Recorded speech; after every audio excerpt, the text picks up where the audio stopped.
Hi, everybody, and thank you for joining us for this KLRN Mayoral Forum 2025. I'm Randy Beamer. We are going to hear from the two runoff candidates, Gina Ortiz Jones and Rolando Pablos, in just a minute. First of all, want to let you know that out of those 27 candidates, these are the final two, and the runoff election day is June 7th, with early voting starting on May 27th. We encourage you to get out there and vote, do your research. That is part of this here. Now, the rules here are each candidate is going to get an opening statement of 2 minutes each. They will also then, at the end, get a closing statement of 2 minutes. Each of the questions I'll ask both candidates. They will get 90 seconds each. There could be a possibility for one rebuttal. We don't want to have a rebuttal of a rebuttal of a rebuttal. We want to get to as many topics as we can. So we would like to start with the candidates. They can introduce themselves because they have a lot of lists on their resume, a lot of lines. They can do that. We're starting as a flip of a coin with Rolando Pablos. Well, thank you, Randy. I want to thank KLRN first and foremost for hosting this forum. And to the people of San Antonio, I want to thank you for tuning in. Well, we went, like you said, we went from 27 down to 2, and now San Antonians have a choice to make. We have a situation here where we have 2 candidates that come from different backgrounds. But most importantly, for me, I'll tell you, I've been here for 40 years. San Antonio has been home for 40 years. I came here as a 17-year-old to attend St. Mary's University. I graduated eventually and attended UTSA. I got my MBA there. And then I went back to St. Mary's to go to law school. San Antonio's been my home. I put myself through college working in restaurants and hotels. And this is where I met my wife. Laura and I have been married for 31 wonderful years. We have 4 remarkable children, Christina, David, me, and Andrea. And this is really where home has been for us. This is where I've started several businesses. I've sold several businesses here. I've worked in the community. I have volunteered countless hours, countless years in this community. I've worked for dozens and dozens of nonprofits helping this community out. So for me, this is home. I've also volunteered and worked at the state level. I've run 3 state agencies. Most importantly, I have been a commissioner at the Public Utility Commission. I've also served as Secretary of State, working on elections, working on international trade. And now I'm ready to come and work at the city. I want to give back to the city that welcomed me with open arms. This wonderful city that has given me my wife, my education, my business, my children. And this is the time. This is the time for me to get in here and help San Antonio go in a different direction, and that is a direction of prosperity. Ms. Ortiz Jones. Great. Well, Randy, thanks again for having us. Thanks to the KLRN team, and of course, thanks to the voters that have taken the time to tune in. I am very proud of the fact that I'm a proud first-generation American. My mom came to this country over 40 years ago. She graduated from the #1 university in the Philippines. She came here as a domestic helper. And she said, you know, I knew if I went to that country, even in that capacity, if I was willing to work hard, the sky's the limit. And so she reminded my sister and I, who she raised by herself, that we were very lucky. Not smart, we were lucky to have been born in this very special country, and we'd have to give back. And it's why I was honored to serve in the Air Force in a number of ways, and why my sister proudly serves as a drill instructor in the Navy. My ability to grow up healthy, get an education, and serve our country are directly related to the opportunities that I had here. I'm a proud product of public education on the far west side. Adams Elementary School, Pease Middle School, John Jay High School. I want to make sure that those just as talented, just as hungry, have the opportunity to similarly pursue their God-given potential. I'm honored to have served both as an Air Force veteran, as an Iraq War veteran. I most recently served as the Undersecretary of the Air Force over the Air Force and the Space Force. I managed a $173 billion budget, led 600,000 folks, and look forward to bringing my service and leadership in service to our city. My time in public service has also shown me you need a plan. right? Even if we had a different governor, a different president, many of the challenges in our community would be the same, which is why we need a plan. I've shared on my website the things I'd like to accomplish in the first 100 days to make sure that we are working to bring down costs where we can, make smart investments where we must, and certainly bring much more transparency to how public dollars are being spent in our community. I think what you do is as important as how you do it, which is why I've also committed to making sure that we are having a public dialogue often. I've committed to monthly town halls in person, rotating throughout each of the city council districts. So that is the record that I bring, the record of delivering results, and certainly the way I look forward to bring my service and leadership to our great city. Next question, we'll start with you this time. Both of you mentioned in your background your connections to San Antonio, as well as your jobs, some of them outside of San Antonio. People might wonder just how much of a connection do you have to San Antonio? How much time do you spend here? Have you spent here? Both of you would be the second mayor to not have any city council experience in about 70 years. Phil Hardberger was the other.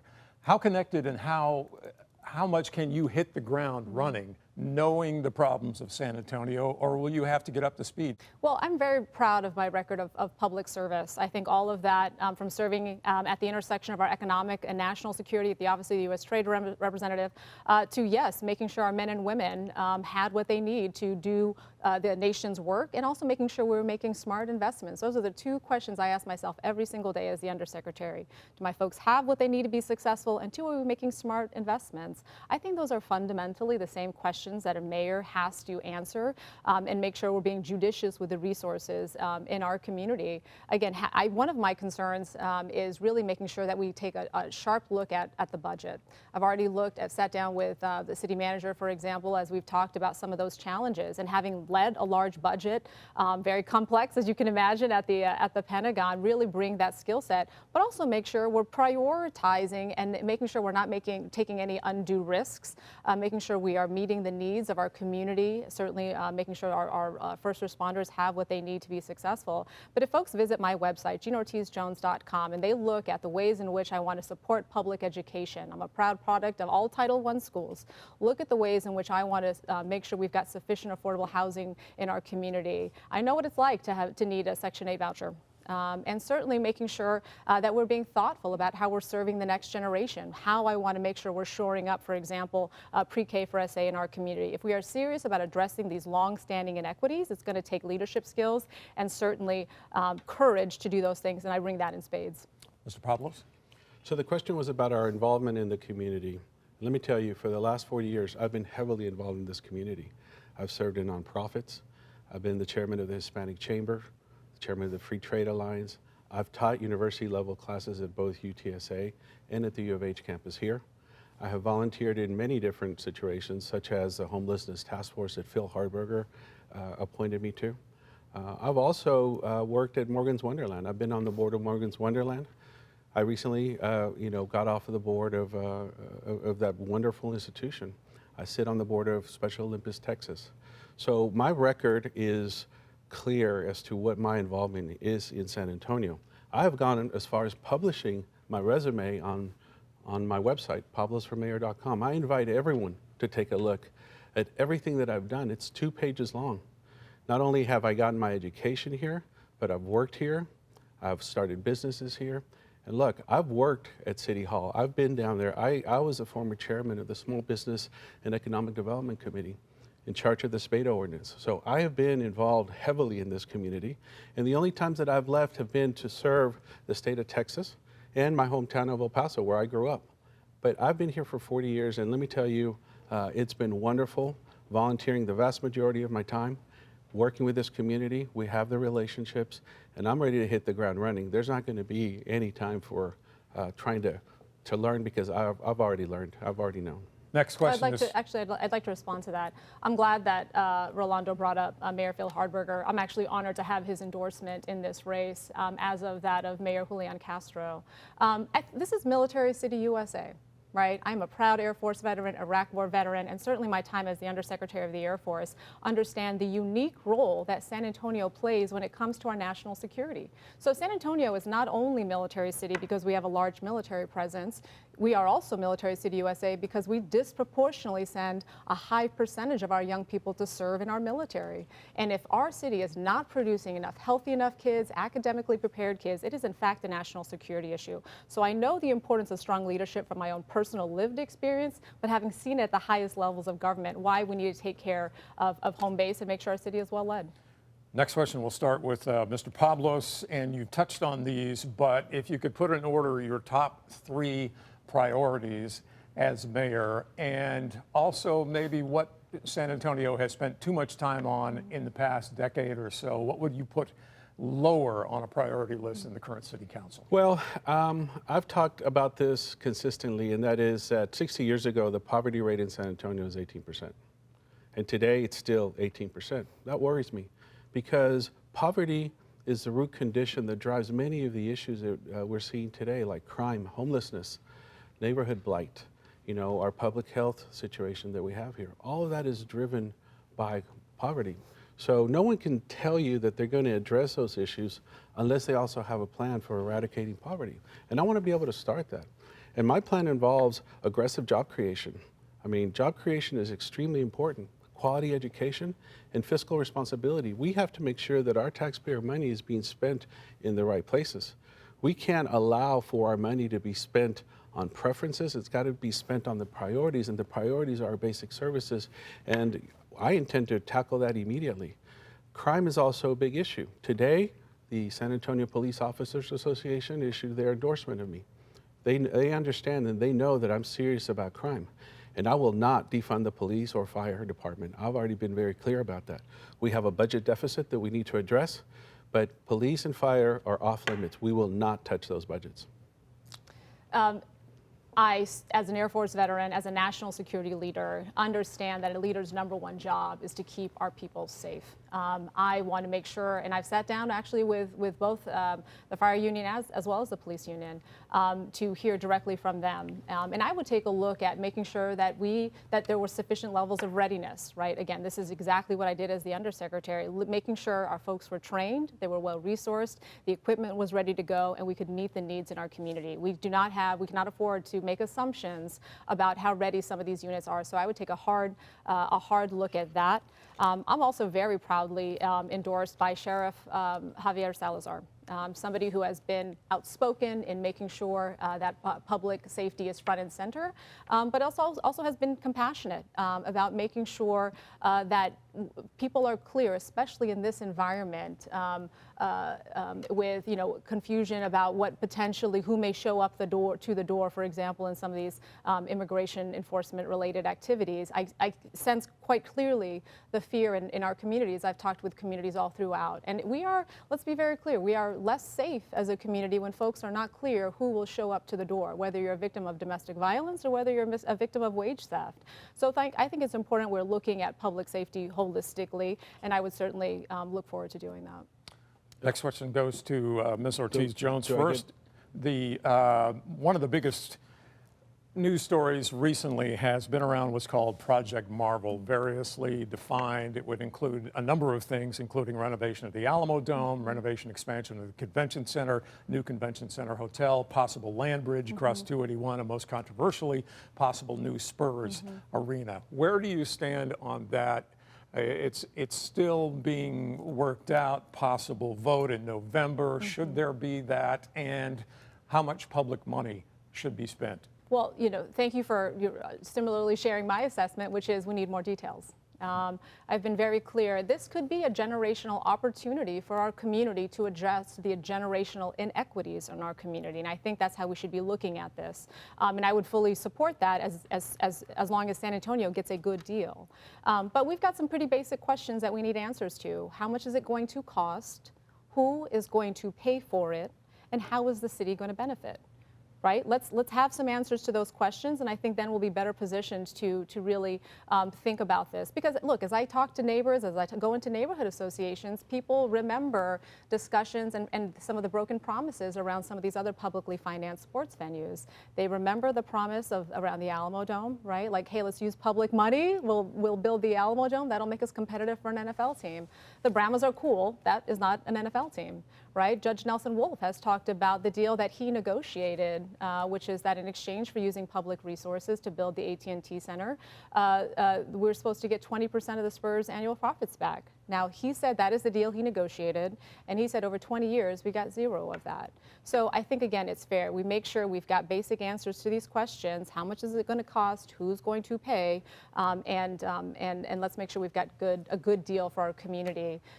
Absent that information, though, my opponent has already said he wants taxpayers to pay up to 50% of that bill. That is in a San Antonio Express News survey. That is online. People can go look at that. And I don't know how you can sign our community up for that if you don't have this basic information. Mr. Pablos? Well, the survey she's referring to, she didn't fill out, so at least I had the wherewithal to address the media. But let me tell you this, so I don't want to lose the Spurs. The Spurs are part of our community. They're part of our DNA. Whenever I travel around the world, mostly the only thing people knew about San Antonio was the Spurs. So I want to make sure that we don't fall into the same situation as the city of Seattle, who refused to fund their arena and eventually lost the Supersonics to Oklahoma City. And now Oklahoma City is publicly funding their arena. And look, I think it's misleading to say that I am asking for the taxpayers to pay, because that is not what I'm saying. We have funds from our visitors' tax funds to be able to pay for that. And that doesn't mean that they would pay, that would be paid with everything. It would mean that as a mayor, I am going to set the right conditions for private investment too. As Secretary of State, I travel the world. I brought billions of dollars worth of private investment to Texas, and I can do that for San Antonio. I think that the part of the Project Marvel that is the entertainment district, that should not be paid with any public money. But look, like I said earlier, there are other cities who want the Spurs. Austin being one of them, Las Vegas being another.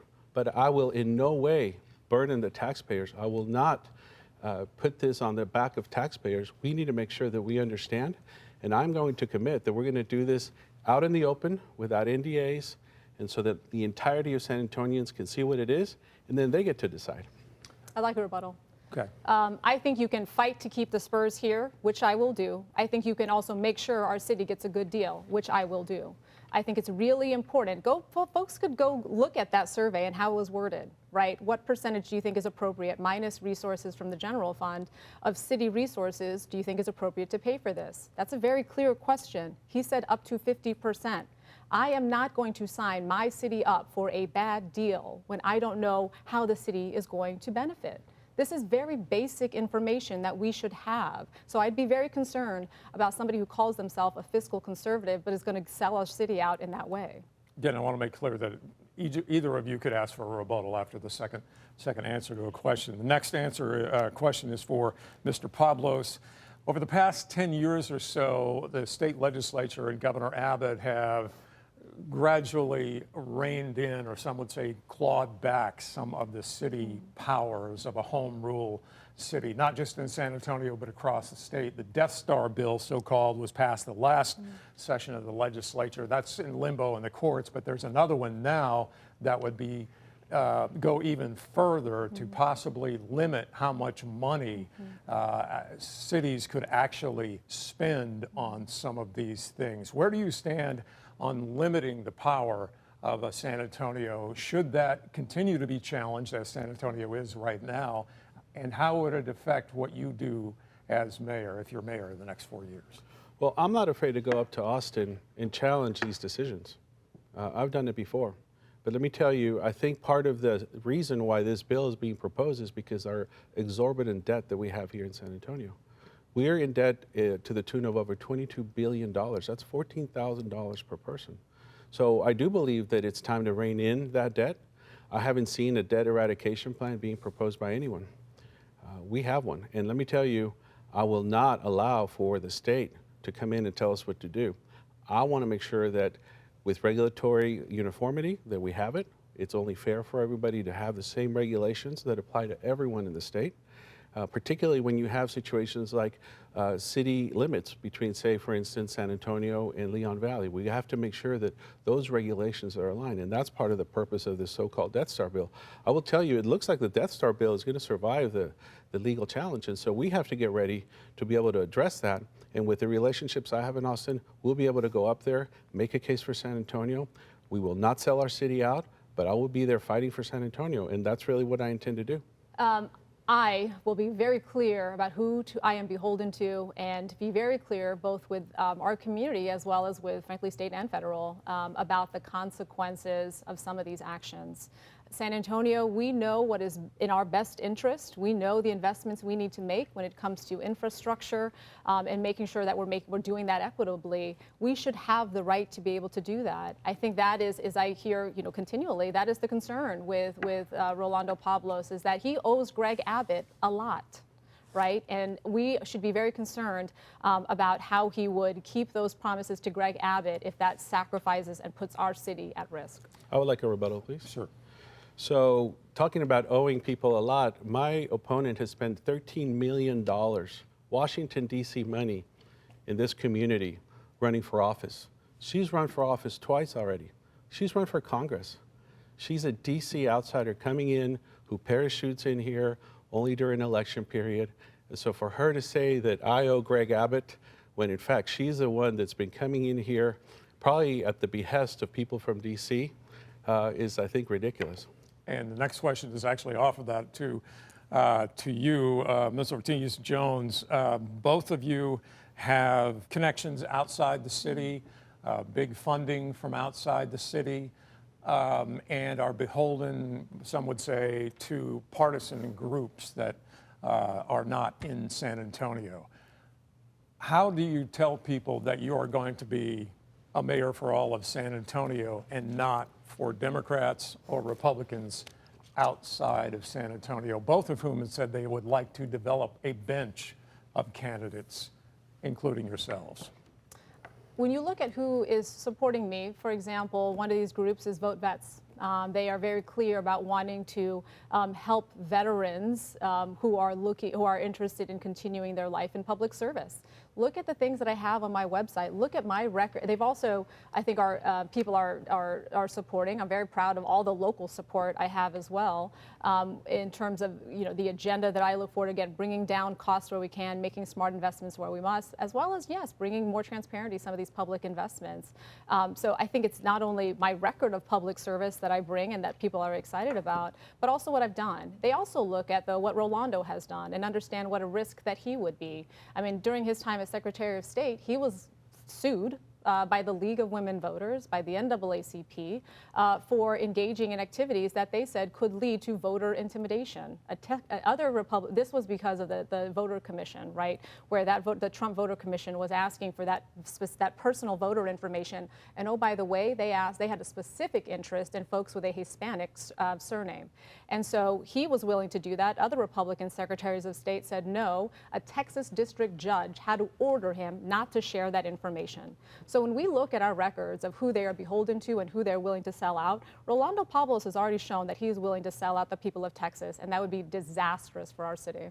Mr. Pablos? I think the question was about outside influence. So let's talk about outside influence. Gina has run for Congress twice as a Democrat, so there shouldn't be any question as to what her allegiance is. Secondly, she only pops in here whenever it's time to run for office. I wonder, what has she done for this community? Instead, she's raised millions and millions of dollars from DC groups. 90% of the donations that have come into my campaign have been from friends and family, and from within the state. The vast majority of her money is coming from Washington, D.C., from the place where we need to be careful about. So we have to make sure that we understand where the funding is coming from and who's beholden to who.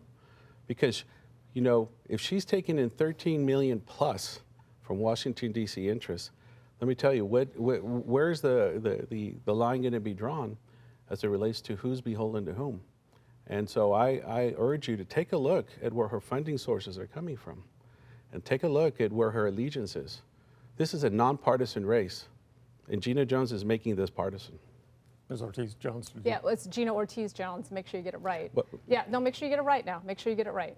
And so I think it's also really important. Let's look at the record. Look, if a grandmother in California wants to send me $30 because she knows I'm going to protect voting rights when I'm running against this former Secretary Greg Abbott, Secretary of State, who was willing to engage in voter intimidation, I'm going to thank you for the $30, Grandma.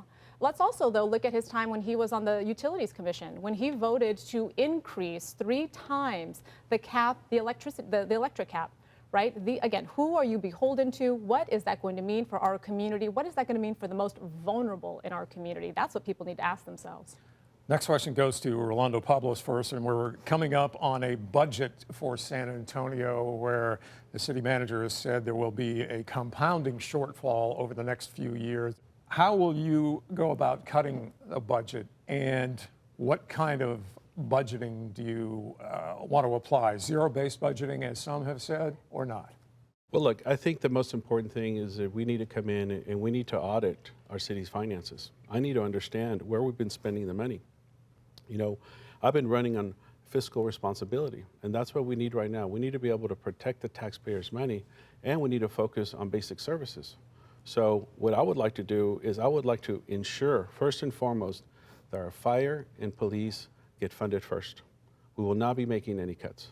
Then, just like any other budget, just like our budgets at home, we're going to take a look at questionable spending.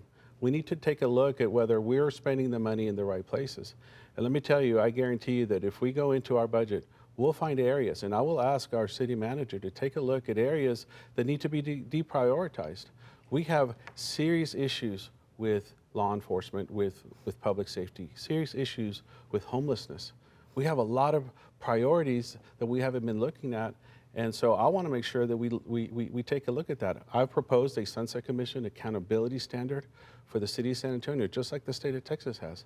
I've been through 3 Sunset Commission reviews, and right now I believe that the city of San Antonio needs that in order to be able to understand what departments, what programs, what boards and commissions are working, and which are not. And so we need to be able to take a look at all that, but I am willing to work with my colleagues and with city management to make sure that we have a budget that makes sense.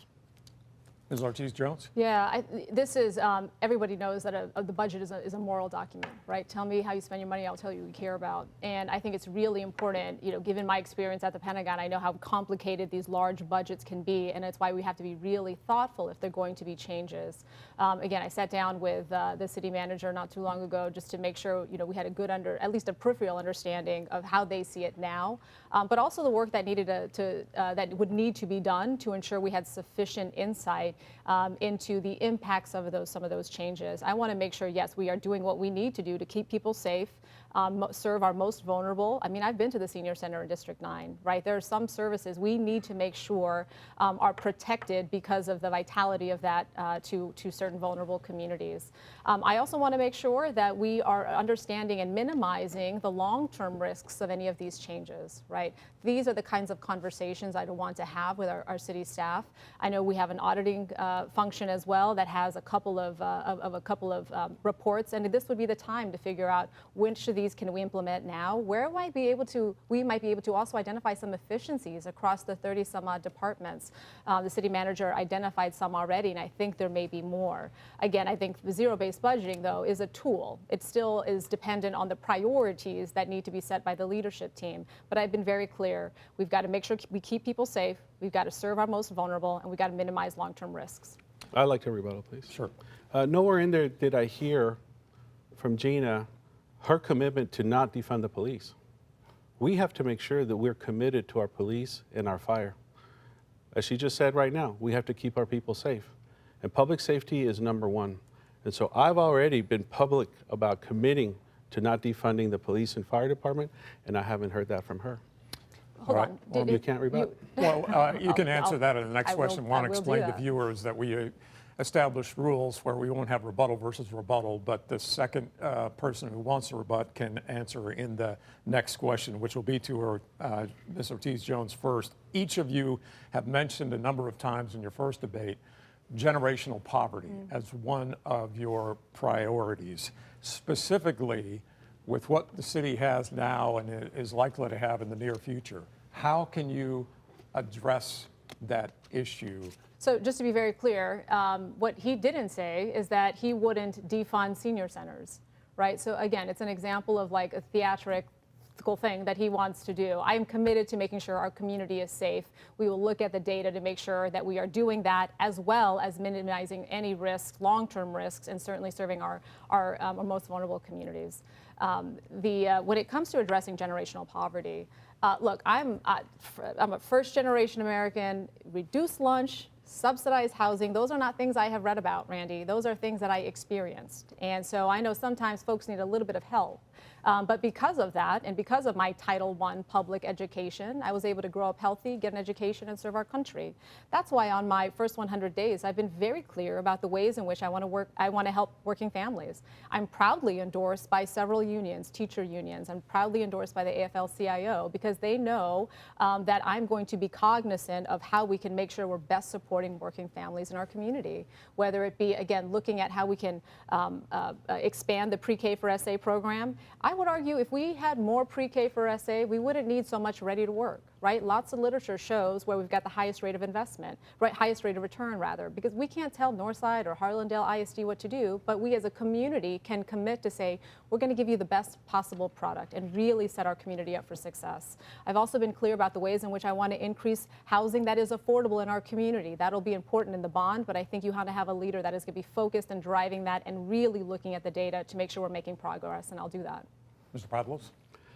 I've spent 25 years in economic development, creating jobs, attracting investment, bringing companies to our community. The only way we're going to be able to tackle this generational poverty issue is if we focus on creating better jobs, on educating our children and our adults, and also making sure that we are fiscally responsible. Those three things are very important in this formula. But let's go back to creating jobs. San Antonio wages are depressed. We haven't been able to improve our wage situation. People are living paycheck to paycheck, and that is not the legacy I want to be able to leave my children. And next question, we'll begin with Mr. Pablos, and that is about an issue that has been in the spotlight the last couple of years, dog attacks in San Antonio. Dog maulings have taken a couple of lives recently. Last session of the legislature, San Antonio representatives thought they had a bill. It passed. The governor later vetoed it, surprising people in both parties.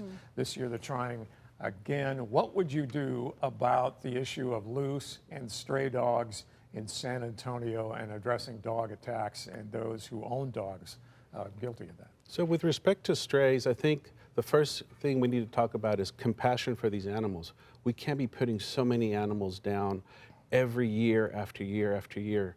So I want to propose sterilizing all strays, not just some, but all of them. We have to make sure that we also create a task force to go out and take a look at that. I can't imagine, I can't believe that we haven't been able to fix this problem. You know, now with respect to dangerous dogs, that is an enforcement issue. We have irresponsible pet owners that need to be punished. We cannot be soft on them. We have to make sure that those irresponsible pet owners are called to the mat to make sure that it doesn't happen again.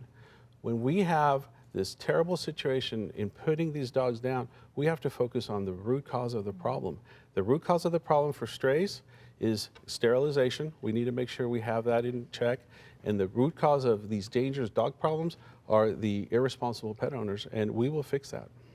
Mr. Ortiz Jones? I see this in a number of ways. Principally, though, I see this as a public safety issue. This has been raised with me a couple of times where, I mean, to your point, the very vicious attacks. Also, though, folks just not being able to, especially our seniors, not feeling comfortable walking in their neighborhoods. I mean, my own mom, when she walks around, she's got this huge kind of almost like mop stick, right, that she walks around with her because she's fearful of stray dogs. So what I'd like to do is I'd like to sit down with the new ACS director. I know they've had some time to implement some reforms. I think that is important. I think we also need to look at potentially extending the time frame of those services, in particular for enforcement. My understanding is it may not actually be a resource issue, it may be a resource distribution issue, as well as making sure that we are sufficiently resourcing those compliance aspects as well. And yes, you know, owners that are not upholding their piece of the bargain, they need to be held accountable to make sure that we are living in a community that is safe and where these animals are treated well. Next question goes to Ms. Ortiz-Jones first. There are two schools of thought in San Antonio about our connection with developers as city leaders. Some believe they're too cozy, that they have led to unregulated sprawl or not as regulated sprawl as they would like. And there are others who would say that there are too many regulations on developers and that has limited affordable housing. What will your relationship be with those developers, and where do you stand on limiting sprawl, if you do, and also dealing with the traffic that would bring? I think it's really important that we always focus on what we are trying to accomplish. And principally when it comes to housing that is affordable, we do want to make sure that we have a diversity of housing all throughout our city. Downtown cannot just be a bunch of luxury condos and micro units. That is not what we want. We can avoid going the way of Austin and San Francisco, et cetera.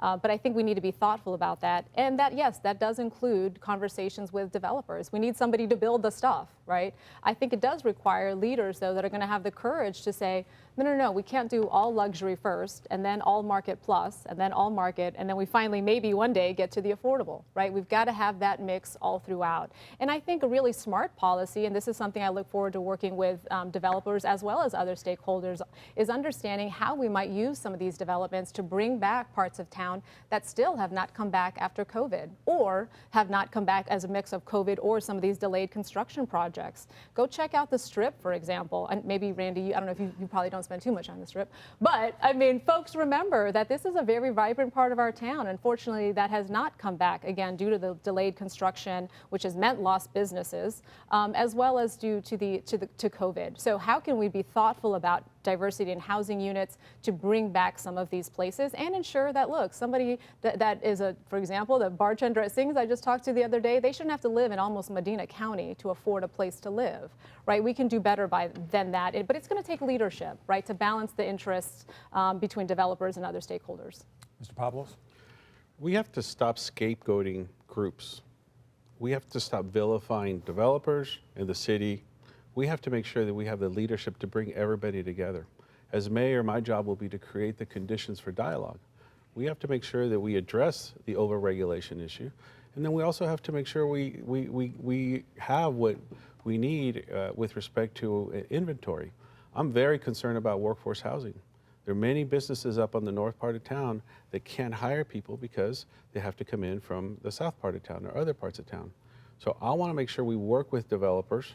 I will not carry their water. I will make sure, though, that I create the conditions for dialogue with these neighborhoods so that we can make sure that we have the proper workforce in those areas. Now, one of the things that's very important is to recognize that there are solutions out there. We just need a leader to bring them to the table and analyze them. And at the end of the day, we need to work together, both with the developers and the city, make sure that the regulations aren't burdensome, that we're not frustrating them, but at the same time, they need to understand that we need the workforce housing, we need the affordable housing of any growing city, and that's going to be a priority. Next question goes first to Mr. Pablos, and that is about light rail, an issue we've talked about for at least 30 years in San Antonio. There was a state agency created for that, didn't happen. It's been talked about again in recent years. How much energy will you, if any, dedicate to light rail between here and Austin? How important is that to the future of San Antonio? Also, if you could address more specifics on transportation. Sure. I mean, obviously, we all want to have an easier way to travel to and from Austin.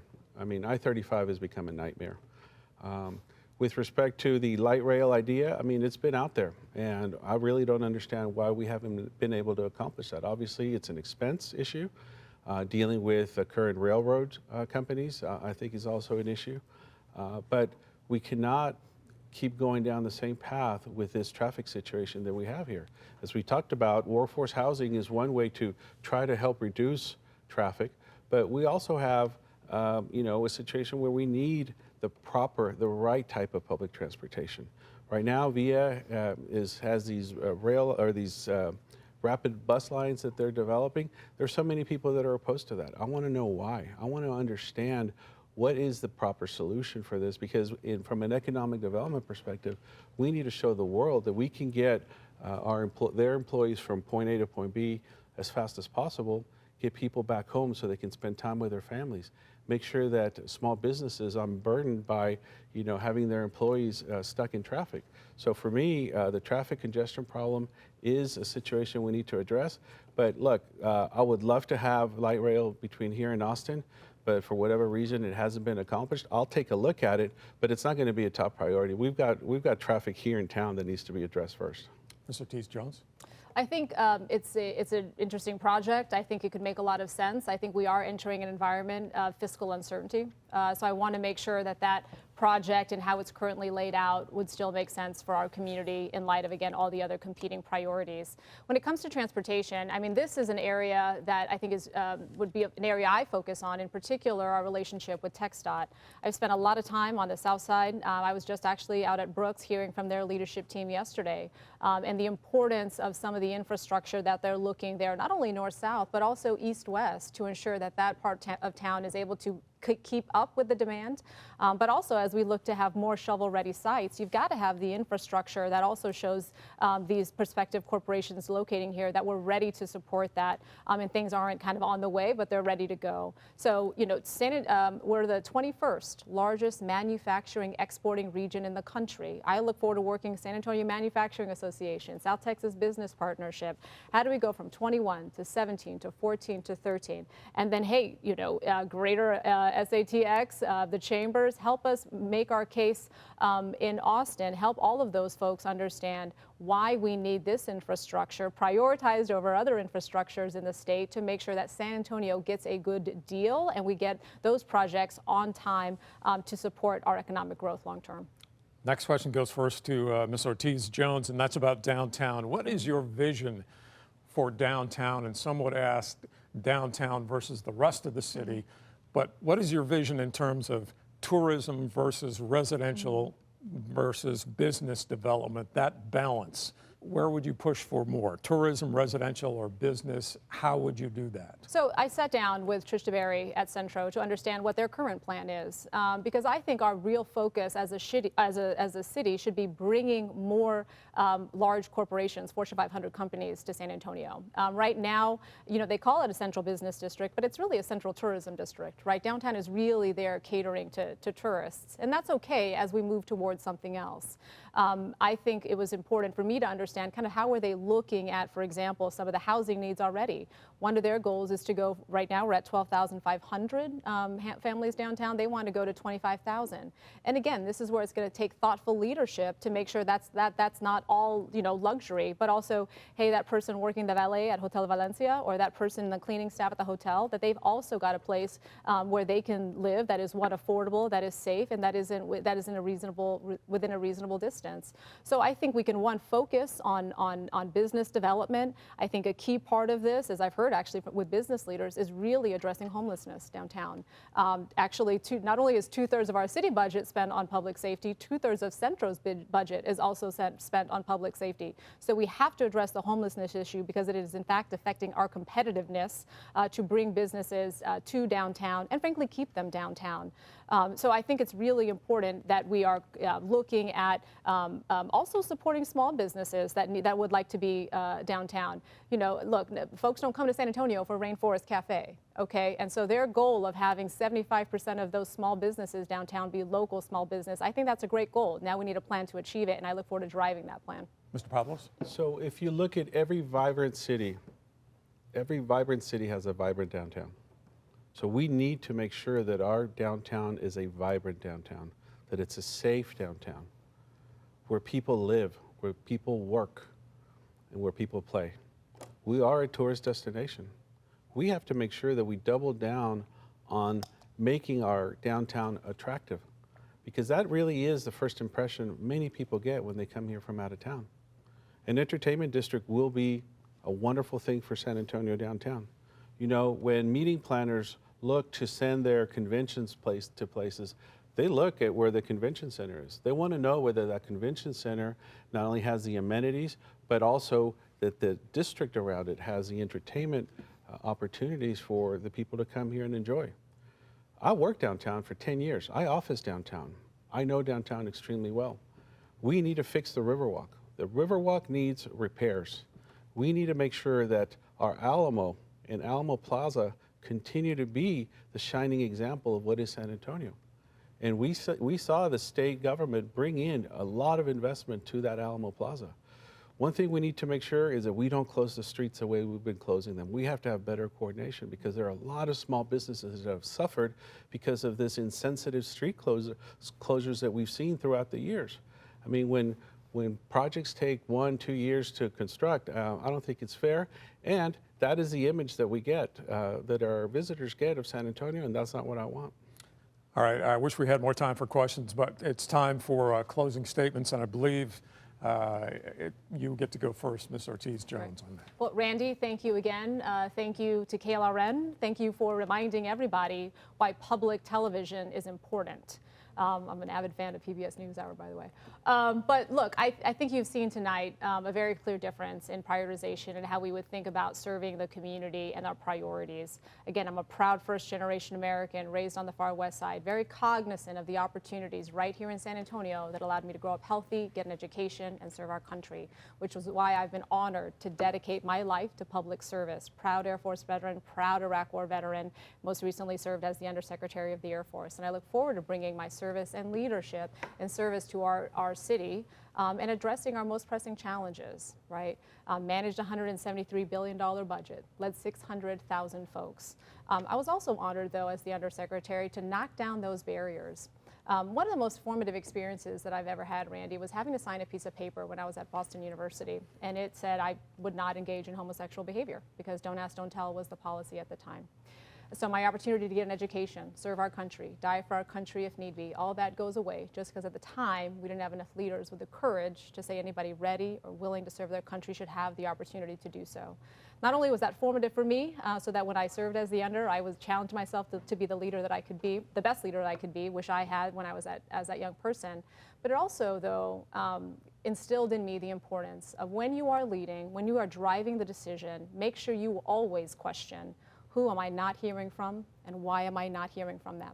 When you look in our city and you look at the inequities, it is, I would argue, because we have not spent enough time interrogating why we're not hearing from certain communities, why we are allowing some of these inequities to persist. So that's not just a management or leadership issue. I think it's also a courage issue and understanding to whom you are accountable. I am accountable to the citizens of this city, and I would be honored to be their next mayor. Mr. Pablos. Well, first of all, thank you very much. Thank you to KLRN. I'm glad to be here. I'm glad that finally we get an opportunity to have deep and meaningful discussions. When you have 27 people, it was very difficult with 30-second sound bites. So I'm really grateful to you all for providing this format. Look, our best years are ahead of us. I want to restore the promise of San Antonio. I want to make sure that our families thrive. I'm a family man. I want to make sure that my kids can come back here to San Antonio and call San Antonio their home. I want to make sure that everyone has the opportunity to succeed in this community. This poverty thing really bothers me, and I want to work with my fellow councilmen, city management, and this community to start the process of eradicating this poverty. And the only way we're going to do that is with qualified and experienced leadership. As I mentioned before, San Antonio's been home for 40 years. I have been heavily involved in this community. I have volunteered practically in every board and commission you can imagine here in town. And so I understand the inner workings of our community. I have the relationship in this community, in Austin, in Mexico City, and in Washington, D.C. to be able to take the city to the next level. But we're not going to be able to do this by ourselves. We're going to need the entire community to participate. But I will tell you, in trying to eradicate poverty, we have to bring quality jobs. And we have to protect our taxpayers. We have to make sure that we know where that money is being spent and that it's being spent wisely. So I'm glad to be here. I'm glad that we're in this position now where there's finally two of us where we can have good conversations. And I'd like to ask for everyone's vote. So thank you very much. Thank you for being here. Thank you for watching this KLRN Mayoral Forum for 2025. And now that we've heard from both candidates, let's talk. We want to analyze what you just heard in the longer race in general with the people who have been watching it very closely. Andrea Drusch, who is the San Antonio Report local politics and government reporter, and Jon Taylor, who is chair of political science and geography at UT San Antonio. Thank you very much for coming in. You have watched this closely since there were 27 candidates in the mayor's race, now down to 2. This was the second time they have faced off publicly since last week at SAC. What surprised you, if anything, about how they presented themselves? In that 27 candidate race, nobody really knew who to attack. So we didn't see this sort of side of these guys early in this race. I think we didn't see a lot of attack ads. We didn't see a lot of attacking each other in debates. Now that they are in this one-on-one setting, things are a lot more intense, wouldn't you say? I would agree totally with that. Although I will say in the debate itself, and this is no disrespect to either candidate, there was not as nearly as much energy as you might have expected for two candidates that are supposedly running for, mayor of San Antonio. It was a relatively generic debate. It was generic, but it was also, unlike the debate at SAC, they didn't have an audience to cheer Right. or heckle or whatever. Could have had us. But And this is what it they're did up to. surprise me maybe that they weren't as engaged back and Yeah. forth as they might have been. Like an attack ad attacking each other more directly. At this point, I think they said they'd done 32 debates in the first round and 17 in the runoff. So these lines are pretty well going to practiced at this point. So They're exhausted. There we go. How about in terms of specifics on policies? One thing that stood out to me was you've got a conservative Republican talking about income inequality and generational poverty. I'm thinking, I heard those kind of words from my colleagues in sociology and demography at UTSA. It's fascinating to hear it because it tells you in some respects where we are in the sense of this city. Ortiz Jones also mentioned the idea of poverty. She in fact linked it to her own experience in Section 8 housing and Title I, which is basically the Elementary Secondary Education Act. And so it tells you something about maybe at least when it comes to mayoral candidates that they are not quite, polar opposites when it comes to the far left and the far Or right. are they masking that? I mean, he It's was possible. appointed by Governor Abbott. Right. He has to play to a blue San Antonio. Sure. She has to understand that most of the voters are hardcore voters, many of them on the north side, and those are red. What do you think about that? I think when you rewind a little bit to how did we get here from 27 candidates, where no one really knew a lot about these candidates, these two stuck out as people who had a very progressive background, had a very Republican conservative background. There was no R or D next to anybody's name on that long ballot, but these two seemed to, people could easily identify that this is somebody that aligned with their values.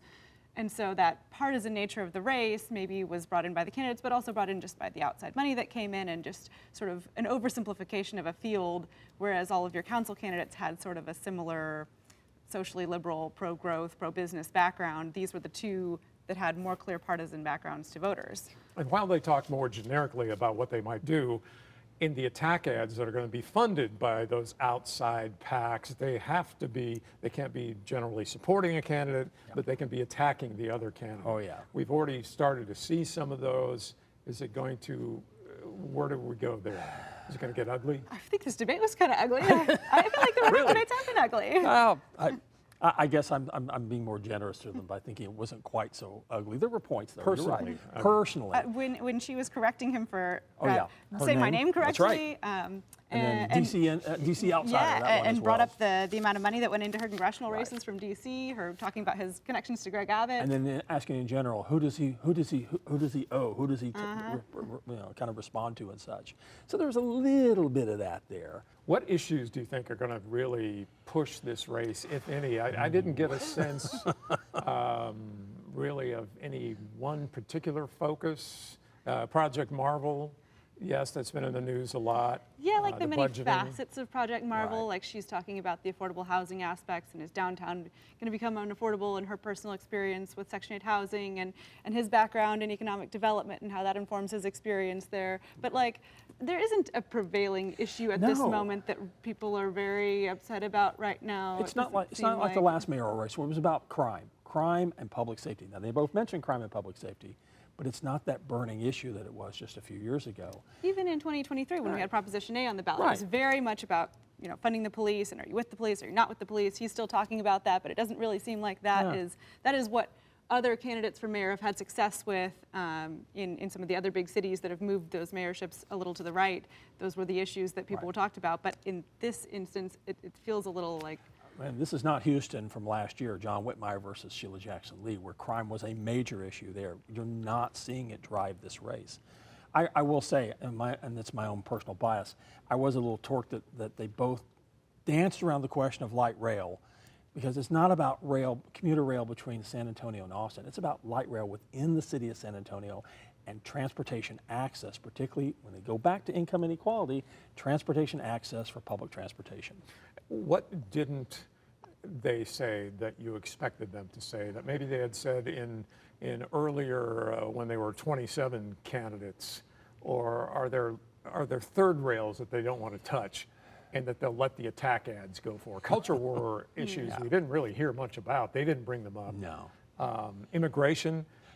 He's barely touched upon. And there were a number of topics that I didn't get to bring up that I wish I had time for. Sure. Were you surprised that trade, tariffs, and national politics weren't brought into it? Pablos kind of brought up briefly, trade, but he mentioned it in terms of his bona fides as his experience. That was about it.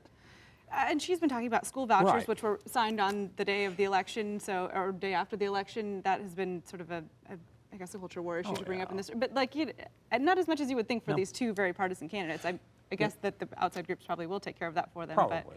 But, I mean, they mentioned jobs, which of course that's a universal one. That is a constant when it comes to any sort of elections. But the one that always stands out to me is about emphasizing education. Last time I checked, there's an independent school district in San Antonio. The city of San Antonio does not have control over the school district.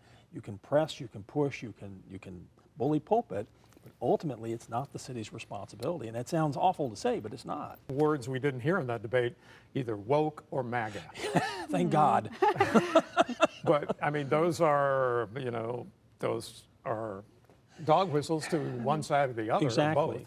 Which may go back to their feel for this campaign and the voters they're dealing with, and that is that they're not going to be concerned about those national issues or nationalized issues. They're going to be concerned about, again, potholes, sitting in traffic on 1604, affordable housing, income inequality, the homeless, whatever it might be. I don't know if the outcome of that first round reflects that people are basing their decision on local Right. issues. You got these two outsiders who made it and who just sort of signaled to people that they were values aligned with them in some way or another, but had nothing to do really with local issues. True. Name recognition. Yeah. Could this have been a debate that was held in Phoenix or Denver largely without really digging into what is in San Antonio? Yeah. Well, except for that, I think some so ways. much of Some their ways. message right now is about their personal experience and how that shaped them, because they don't have any city hall experience. So it's sort of painting a picture of who they are and where they've come from and how they would approach things based on that personal experience, which is really interesting for both of them. They have really interesting backstories. They've both never been elected to anything, but they've been appointed over and over to things by members of their party who think that this is a person who we need to keep elevating. This is the perspective that we want to be the face of this party. Somebody on the bench for Basically. the Republicans. Yes, as both Aspiration. of those PACs mentioned, they want a bench want it, that that's looks right, just yes. like Gina Ortiz Jones and Rolando Pablos. Yep. Well, thank you very much for joining us. Jon Taylor, Chair of the Political Science and Geography Department of UT San Antonio. Thanks for coming in. And Andrea Drusch, San Antonio local politics and government reporter. Thank you. And thank you for watching once again. We hope you get out and vote. It is June 7th, runoff election day, and early voting in the runoff starts May 27th. I'm Randy Beamer, and we'll see you next time.